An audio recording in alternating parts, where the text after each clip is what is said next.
ketika lawan orang Yehuda dan Benyamin mendengar bahwa orang-orang yang pulang dari pembuangan itu sedang membangun bait suci bagi Tuhan Allah Israel, maka mereka mendekati Zerubabel serta para kepala kaum keluarga dan berkata kepada mereka, "Biarlah kami turut membangun bersama-sama dengan kamu, karena kami pun berbakti kepada Allahmu sama seperti kamu. Lagi pula, kami pun selalu mempersembahkan korban kepadanya sejak zaman Esarhadon, Raja Asyur, yang memindahkan kami kemari." Tetapi Zerubabel, Yesua, dan para kepala kaum keluarga orang Israel yang lain berkata kepada mereka, "Bukanlah urusan kita bersama, sehingga kamu dan kami membangun rumah bagi Allah kami. Karena kami sendirilah yang hendak membangun bagi Tuhan, Allah Israel, seperti yang diperintahkan kepada kami oleh Kores, Raja negeri Persia." Maka penduduk negeri itu melemahkan semangat orang-orang Yehuda dan membuat mereka takut membangun. Bahkan selama zaman Kores, Raja negeri Persia, sampai zaman pemerintahan Darius, Raja negeri Persia, mereka menyogok para penasihat untuk melawan orang-orang Yehuda itu dan menggagalkan rancangan mereka. Pada zaman pemerintahan Ahasiweros, pada permulaan pemerintahannya, mereka menulis surat tuduhan terhadap orang-orang yang telah menetap di Yehuda dan di Yerusalem. Dan pada zaman Artasasta, ditulislah surat oleh Bislam, Mitredat, dan Tabeel, serta rekan-rekannya yang lain kepada Artasasta, Raja negeri Persia. Naskah surat itu ditulis dalam bahasa Aram dengan terjemahannya.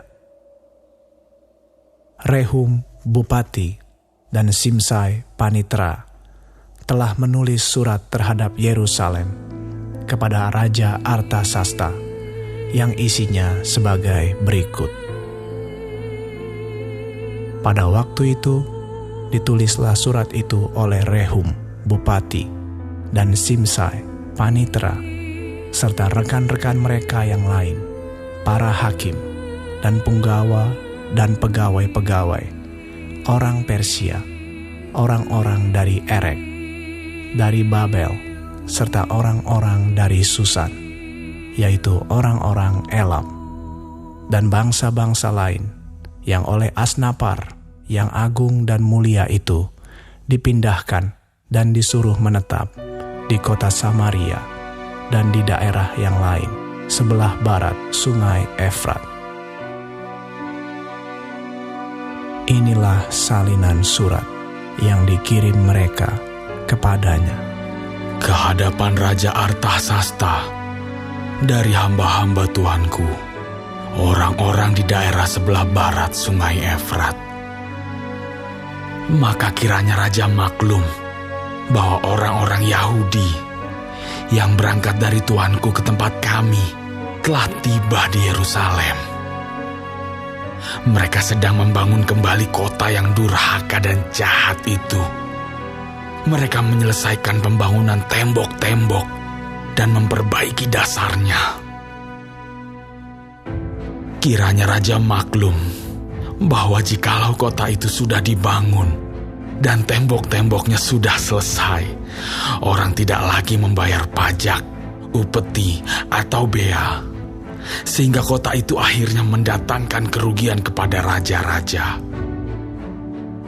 Sekarang, oleh karena kami mempunyai hubungan dengan raja, dan tidak patut bagi kami melihat raja kena celah, maka oleh sebab itu, kami menyuruh orang memberitahukan hal itu kepada raja, supaya diadakan penyelidikan dalam kitab riwayat nenek moyang tuanku. Di dalam kitab riwayat itu, tuanku akan mendapati dan mengetahui bahwa kota itu kota durhaka, yang selalu mendatangkan kerugian kepada raja-raja dan daerah-daerah, dan bahwa orang selalu mengadakan pemberontakan di dalamnya sejak zaman dahulu. Itulah sebabnya maka kota itu dibinasakan. Kami ini memberitahukan kepada raja bahwa jikalau kota itu sudah dibangun kembali dan tembok-temboknya sudah selesai, maka bagi tuanku kelak tidak ada lagi milik di daerah sebelah barat sungai Efrat. Maka raja mengirim surat jawaban ini kepada Rehum, Bupati, dan Simsai, Panitera, serta rekan-rekan mereka yang lain yang tinggal di Samaria dan di daerah yang lain seberang sungai Efrat. Salam. Maka sekarang, surat yang kamu kirim kepada kami telah dibacakan kepadaku dengan jelas. Lalu atas perintahku, telah diadakan penyelidikan dan didapati bahwa kota itu sejak zaman dahulu selalu bangkit melawan raja-raja, dan bahwa penduduknya selalu mendurhaka dan memberontak. Lagi pula, dahulu ada raja-raja yang berkuasa atas Yerusalem, yang memerintah seluruh daerah seberang sungai Efrat, dan kepada mereka dibayarlah pajak, upeti, dan bea. Oleh sebab itu, keluarkanlah perintah untuk menghentikan orang-orang itu, supaya kota itu jangan dibangun kembali sebelum aku mengeluarkan perintah. Dan ingatlah baik-baik, supaya jangan kamu perbuat suatu kelalaian dalam perkara ini. Apakah gunanya kerusakan yang menjadi kerugian raja-raja itu bertambah besar? Maka setelah salinan surat Raja Artasasta dibacakan kepada Rehum dan Simsai Panitera serta rekan-rekan mereka, berangkatlah mereka dengan segera ke Yerusalem, mendapatkan orang-orang Yahudi, dan dengan kekerasan mereka memaksa orang-orang itu menghentikan pekerjaan itu. Pada waktu itu terhentilah pekerjaan membangun rumah Allah yang di Yerusalem, dan tetap terhenti sampai tahun yang kedua zaman pemerintahan Darius, Raja negeri Persia.